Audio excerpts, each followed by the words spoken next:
Miracles of Today by William J. Cassiere. Miracles of Today, Chapter 19, Episode of the Roofing Paper.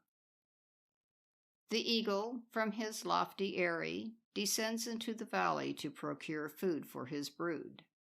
A storm finds him unaware of the sudden gusts which taunt him. Does the trouble force the eagle to yield?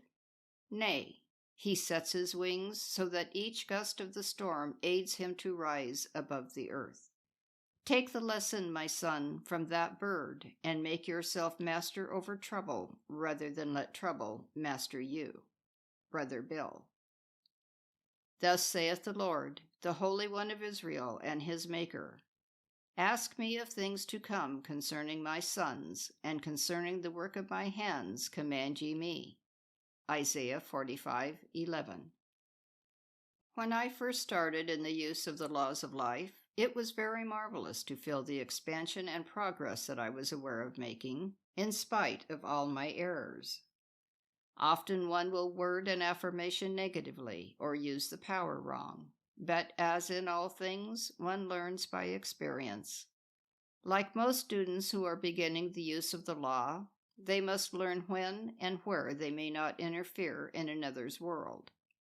Yet when they are in the right, they have the power of the universe at their command. The student is to be likened to a wave in the ocean. When the ocean is turbulent, the waves are of many shapes, sizes, and powers. So too the student may feel that all beings are different, some using more power than others. The waves of the ocean are all a part of the great ocean, yet individual in a sense. They come and they go. If they only realized it, had consciousness, they could have the power of the whole ocean behind them. So too the student of the laws of life. They are all a part of God, yet feel apart from God in consciousness. They come and they go like the waves of re-embodiment. Yet if they but knew it, they have the power of the entire life wave behind them to use, as did Jesus and other teachers. This episode took place in the home of my father, on the south side of Chicago. My father had suggested that I help him fix the roof. It had been newly tarred and graveled a short time before, but a corner at one end had not been sealed properly. The result was that the wind had played havoc by ripping the tar paper and tossing it back and forth. At first it was only a small tear in the paper.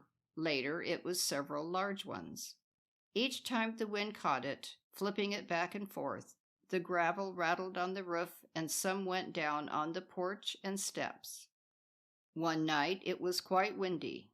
The rattling and flapping of the torn paper and the falling gravel was anything but conducive to good meditation. Mine was the back bedroom near the continuous grating and rattling, and I could stand it no longer. I jumped to my feet, called for light and the powers of light, like Aisha in Rider Haggard's book.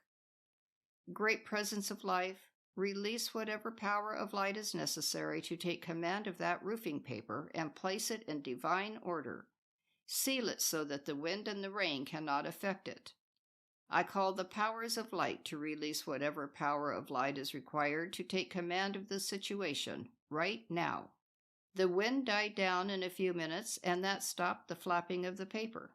With that, the stones stopped their rattling and falling, and all was peace once more, so I could continue my meditations. Saturday afternoon, I went up on the roof and found that the tears had been sealed. Now my father believed in God, in fact, was treasurer for the church to which he belonged, the French Evangelic Church of Chicago. But he was like so many other Orthodox churchmen. He thought the day of miracles was over. Whatever else he believed, it had nothing to do, evidently, with the statement of Jesus. Whatsoever you shall ask of the Father in my name, he may give it you. Or, ye shall ask what ye will, and it shall be done unto you. My father had heated the tar and had things ready for me to fix the roof. So to make my part right, I took the tar, spread it about, swept the roofing gravel over the tar, and thanked God from whom all blessings flow. Believest thou this? Said I not unto thee, if thou wouldest believe, thou shouldest see the glory of God? John 11:40. Praise God from whom all blessings